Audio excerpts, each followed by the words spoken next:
Salut les amis. Alors vous savez ce que vous êtes devant? Vas-y, devine. Non. Non. Ah, pas mal, mais c'est pas ça.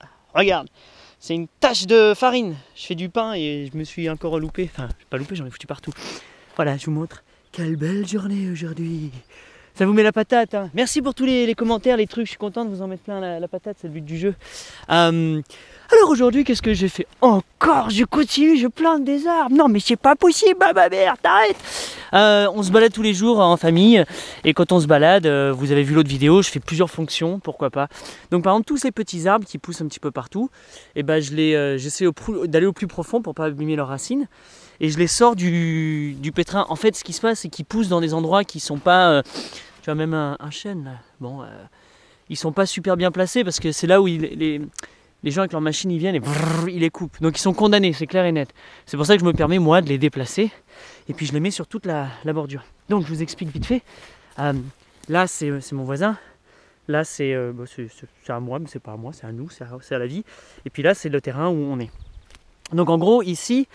Il me semble, hein, après je dis plein de bêtises, vous avez vu, c'est bien de me corriger, merci, n'hésitez pas, je le prends très bien au contraire, c'est comme ça qu'on avance. Il me semble que j'ai besoin d'une législation de 2 mètres. Alors attends, un truc comme ça, du style, si ma haie fait 2 mètres, plus de 2 mètres, il faut 2 mètres d'espace entre le voisin et toi, un truc comme ça. Si vous pouvez confirmer, ça m'arrangerait parce que ça veut dire que là je laisse 2 mètres complètement sauvages. Je laisse tout pousser, etc. Et j'ai mis 300 osiers. J'en ai mis partout comme ça, tout en bas. Donc pour créer une sorte de barrière végétale, une sorte de crête de punk entre nos deux champs. En même temps, je mets des buissons, je mets des arbustes, je mets des pruniers. Enfin bref, vous avez vu, je plante plein de trucs. Là, je vais rajouter ces arbres, là. Le chêne, le frêne, le noyer, machin.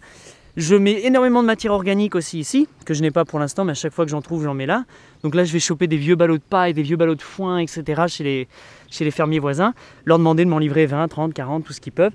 Et puis, je vais tout doucement le remettre là. Et ce que je fais ensuite, j'inocule avec la pleurote, etc. Pourquoi? Parce que si vous comprenez bien maintenant, ce sont des plantes qui vont justement m'aider. Comme la pente, elle est comme ça, et bien donc tous les produits qui peuvent être utilisés, tous les genres de pollution naturelle ou non naturelle, et ben elles vont aller dans le sens de la pente, elles vont venir et puis elles vont les vers chez moi. Quand il y a du spray qui met sur leurs plantes, et ben le vent l'emmène chez moi. Donc mon idéal, moi, c'est de créer une barrière naturelle assez épaisse pour pouvoir filtrer ça par l'air, par les racines, donc avec justement le travail du sol et de la pleurote qui va essayer de décontaminer au maximum. Et puis plus il y a de vie, plus je vais avoir de la vie dans mon système, plus eux ils vont pouvoir justement mettre en place, stabiliser, recapturer tous ces produits un petit peu pas super cool.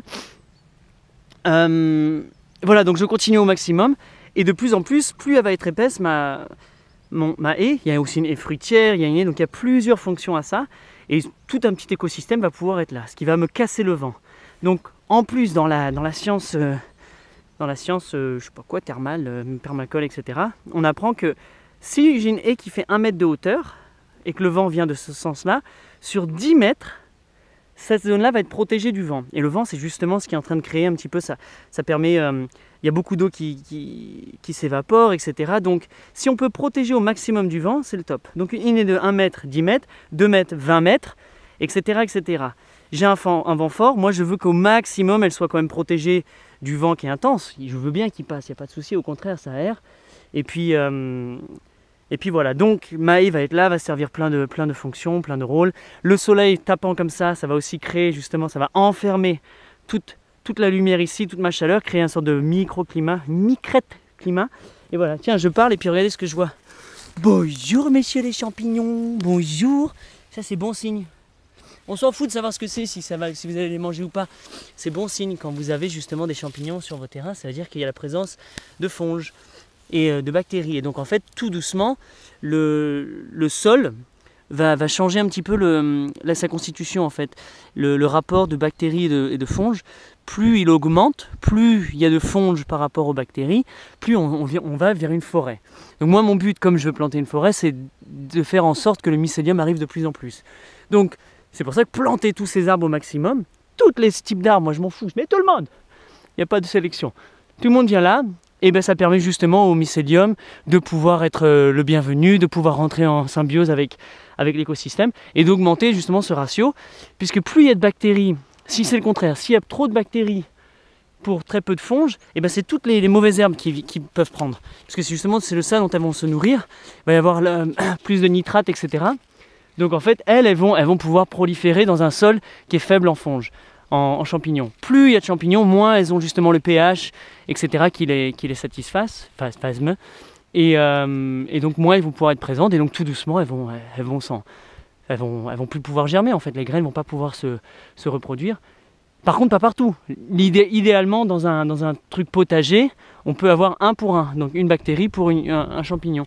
Donc en gros, là, c'est un équilibre. Moi, je tends plus vers le plus de champignons, mais c'est un choix personnel. Par contre, le contraire, forcément, affaiblit le sol. Il y a plus de bactéries, et donc voilà, justement, la chaîne logique se crée, la chaîne biologique se crée, et vous allez changer un petit peu la constitution de votre sol. Donc voilà, donc je plante des arbres aujourd'hui, et je les prends le plus profond possible, même si c'est pas la bonne époque, là on est en octobre, mais je sais que les mecs passent avec leur machine bientôt, donc tu vois, même celui-là, j'ai dû le péter, le petit noyer, bah, je suis désolé, je sais pas du tout s'il va prendre. De toute façon, il allait se faire zigouiller, donc, et se prendre plein de produits, donc je tente, on va le mettre le plus vite possible, et puis je croise les doigts pour que ça marche. Voilà, et bah allez, sur ce, je vous mets dans le seau, dans l'arrosoir. J'ai oublié. En fait, ce qui se passe, c'est qu'à chaque fois que je plante un arbre, tu vois, lui, là, c'est un noyer. Je lui dis, mec, t'es le pionnier d'une forêt, t'es le pionnier d'une nouvelle civilisation, d'un changement, d'une transition. C'est beau. Donc là, toi, il y a plein de gens, tous ces gens là derrière la caméra, ils sont témoins de ta transplantation et de l'œuvre que tu vas faire. Donc pas de pression, mais quand même, quoi. Tu vois, l'avenir dépend de toi. Donc prends bien racine, fais l'essentiel. Fais ce que tu sais mieux le faire, c'est-à-dire pousser et balancer des racines partout. Éclate-toi et une belle vie. Ouais, vous lui souhaitez aussi bonne vie. Tiens, vas-y, écoute-les, ils vont te dire bonne vie, tout ça. Vas-y. Ça fait plaisir, hein. Voilà. Et ben tous ces petits arbres, à chaque fois, je leur explique un petit peu leur rôle. Pourquoi je les mets là, pourquoi je les ai déplacés. Ah ouais, mais ça sert à rien. Bah ouais, ça sert à rien. Je le fais, je m'en fous. Voilà. Et pour ceux qui savent que ça sert, et ben ça sert, voilà, c'est tout. Bon, sur ce, sur quoi vous voulez finir aujourd'hui? Sur du Rumex? Je me cache, je suis là. Allez.